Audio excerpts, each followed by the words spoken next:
Hello students, how are you all? I hope you all are fine and safe at home. This is your Consumers Equilibrium chapter and this is your two commodities case according to utility analysis or utility approach. Yes, in my previous video I have told you single commodity case.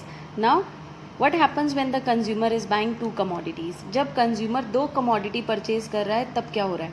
तब कैसे consumer equilibrium achieve करेगा? Okay, so here again the conditions, two conditions are there जिनका satisfied होना जरूरी है तभी consumer equilibrium achieve करेगा. So the first condition is when MUX upon MUY is equal to PX upon PY, and second condition is that law of diminishing marginal utility must hold good. Law of diminishing marginal utility must apply. Okay, तो now before starting the table और analysis करने से पहले let's assume कि दो commodities हैं x and Y. तो x commodity के जो प्राइस हैं दैट इज़ ₹10, वाई के जो प्राइस हैं दैट इज़ ₹5, और जो कंज्यूमर की इनकम है y is denoted by income. तो इनकम जो है that is ₹50. Okay, now unit से स्टार्ट करी. First unit of commodity x, एक यूनिट गुड एक्स के लिए, एक यूनिट गुड वाई के लिए. फॉर एग्जाम्पल कि गुड एक्स अगर हम कहें अगर कोक है और गुड वाई आपका अगर हम कहें पिज़्ज़ा है, तो एक कोक और एक पिज़्ज़ा लिया कंज्यूमर ने, 1 कोक 1 पिज़्ज़ा.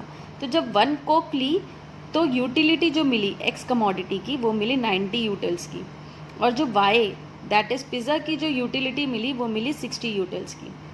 फिर 2 यूनिट्स ईच ली, 2 कोक 2 पिज़्ज़ा. यूटिलिटी डिमिनिश हुई एक्स कमोडिटी की, कोक की कम हुई 80 हो गई, पिज़्ज़ा की कम हुई 50 हो गई.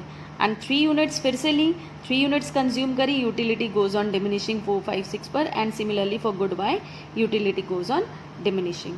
Now as per the condition हमें MUX कैलकुलेट करना है और MUI भी कैलकुलेट करना है. अब हमने क्या करा, हमने यहाँ पर इसको क्रॉस मल्टीप्लाई कर लिया. Okay, so the condition can become, या तो ये कंडीशन ले लो या फिर हम ये कंडीशन लेंगे that MUX upon PX is equal to MUI upon PY. तो हम इस कंडीशन को सेटिस्फाई करेंगे. Okay, this is the condition which we are going to satisfy. Okay, तो MUX अपॉन PX लेते हैं. MUX we are given, PX हमने assume कर रखा है 10. तो 90 upon 10 will get 9, 80 upon 10 will get 8, 70 upon 10 7, 60 upon 10 6, 50 upon 10 5, 40 upon 10 4. Similarly we'll do calculate MUI upon PY. MUI is again given, assume कर रखा है हमने, PY भी assume कर रखा है. we'll divide it by 5, 60 upon 5 we'll get 12, 50 upon 5 10, 45 upon 5 9 and so on we'll get it. Okay, yes. now जहाँ पर ये दोनों इक्वलेंट है, MUX upon PX is equal to MUI upon PY. अब आप कहोगे कि यहाँ पर इक्वल है, यहाँ पर भी इक्वल है, बट अगर हम देखें तो ये और ये और ये और ये, यानी एक हमारा बंडल ये बन रहा है, एक हमारा बंडल ये बन रहा है, एक बंडल हमारा ये बन रहा है, एक बंडल हमारा ये बन रहा है. Yes, 4 bundles we are having. ठीक है, हमने 4 बंडल्स ले लिए. पहला बंडल लिया 1 unit of good x and 3 units of good y, then 3 units of good X and 4 units of good Y, then 5 units of good X and 5 units of good Y, then 6 units of good X and 6 units of good Y. 6 ले लिया. So these 4 bundles we've got. अब हम calculate करेंगे price. अगर एक unit good x की ली, यानी 10 rupees का गुड एक्स है, 5 रुपीज़ के गुड वाई हैं, तो 1 into 10 that is 1 unit of 10 rupees and 3 units of 5 rupees. हमने मल्टीप्लाई करा 1 into 10 plus 3 into 5 and we'll get 25 rupees. Similarly 3 units 10 rupees की, 4 units 5 rupees के हिसाब से हमें 50 rupees आ गए. Then 5 units 10 rupees, 5 units 5 rupees, accordingly we'll get 75. Then 6 units as per 10 rupees, 6 units as per 5 rupees, we'll get 90 rupees. Now if you look here the money spent by the consumer, तो first bundle में 25 rupees ही spend हो रहे हैं, यानी अभी consumer और consume कर सकते हैं क्योंकि उसकी मनी इनकम अभी रिमेनिंग है, अभी उसकी पॉकेट में और मनी है. ये वो कंज्यूम नहीं कर सकता क्योंकि 50 रुपीज़ उसकी पॉकेट में हमने अज्यूम करा था, तो 50 से ज़्यादा एक्सपेंडिचर नहीं कर सकता। तो ये दोनों कंडीशन सेटिस्फाइड हो गई। यहाँ पर जहाँ पर उसकी इनकम पूरी हो गई, इनकम पूरी होनी चाहिए, इक्वलेंट होनी चाहिए, जहाँ पर उसकी इनकम इक्वलेंट हुई वहाँ पर कंज्यूमर विल अचीव इक्विलिब्रियम, यानी कि at 3 units of good x and 4 units of good y, जहाँ पर consumer 3 units of good x purchase करेगा और 4 units of good y purchase करेगा, यानी 3 कोक 4 पिज़्ज़ा जब कंज्यूमर कंज्यूम कर लेगा, then the consumer will achieve equilibrium. So 3x plus 4y is the optimum bundle, and when consumer will consume 3 units of good x and 4 units of good y, then the consumer will achieve equilibrium. Okay. Now what would be the diagrammatic explanation of this? अगर आप diagrammatic explanation देखो, I have taken on x axis this is good x 1 2 3 4 5 6 units of good x. इस तरह good x जाएगा. Okay, this way we will take good x, and in this rotation we are going to take good y.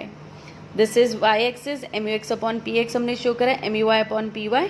आप plot करोगे जब figures को, then eight point T जहाँ पर 3 units of good X हैं and 4 units of good Y हैं, वहाँ पर इक्विलिब्रियम अचीव हो जाएगा। So the consumer will consume 3 units of good x and 4 units of good Y. Now further reactions, it means तब क्या होगा जब M U X upon M U Y is greater than P X upon P Y है, sorry M U X upon P x is greater than M U Y upon P Y है, यानी marginal utility of good X ज़्यादा है और marginal utility of good Y कम है। अब जिसकी यूटिलिटी ज़्यादा है उस यूटिलिटी को कम करने के लिए कंज्यूमर ज़्यादा कंज्यूम करेगा। अगर आपकी किसी, अगर मान लो एक्स कमोडिटीज कोक है, आपको बहुत तेज़ प्यास लग रही है, तो आप उसकी यूटिलिटी को कम करने के लिए क्या करोगे, और कोक पीते जाओगे, यस, कंज्यूम करते जाओगे। तो यहाँ पर भी यही है, गुड एक्स की यूटिलिटी ज़्यादा है, तो यूटिलिटी को कम करने के लिए, यानी ये ज़्यादा है ना, तो हमने इसको इक्वलेंट करना है, इक्वल पहुँचाना है। इक्वल पहुँचाने के लिए इसको कम करना होगा और इसको बढ़ाना होगा। अब इसको कम करने के लिए, इसकी यूटिलिटी को कम करने के लिए इसका कंजम्पशन इंक्रीज़ करना पड़ेगा।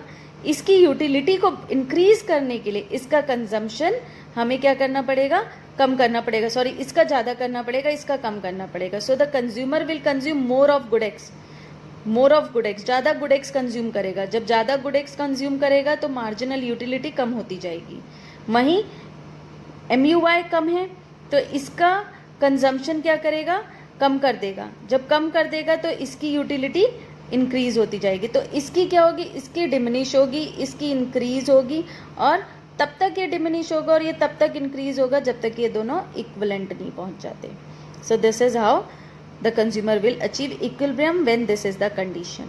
Okay, what happens when MUX upon PX is less than MUY upon PY? अब इस बार इसकी यूटिलिटी कम है, इसकी यूटिलिटी कम है, इसकी यूटिलिटी को इंक्रीज करना है, तो क्या करेंगे, consumer will consume less of good x come consume करेगा और गुड वाई ज़्यादा कंज्यूम करेगा। जब ज़्यादा कंज्यूम करेगा तो इसकी यूटिलिटी कम होगी और इसकी यूटिलिटी इंक्रीज होगी, और फिर से क्या होगा, इसकी यूटिलिटी क्या होती जाएगी, कम होगी, इसकी इंक्रीज होगी, और ये तब तक चलेगा जब तक इक्विलिब्रियम अचीव नहीं हो जाता। तो this process will continue till equilibrium will be achieved. So this is these are the further reactions of consumer equilibrium.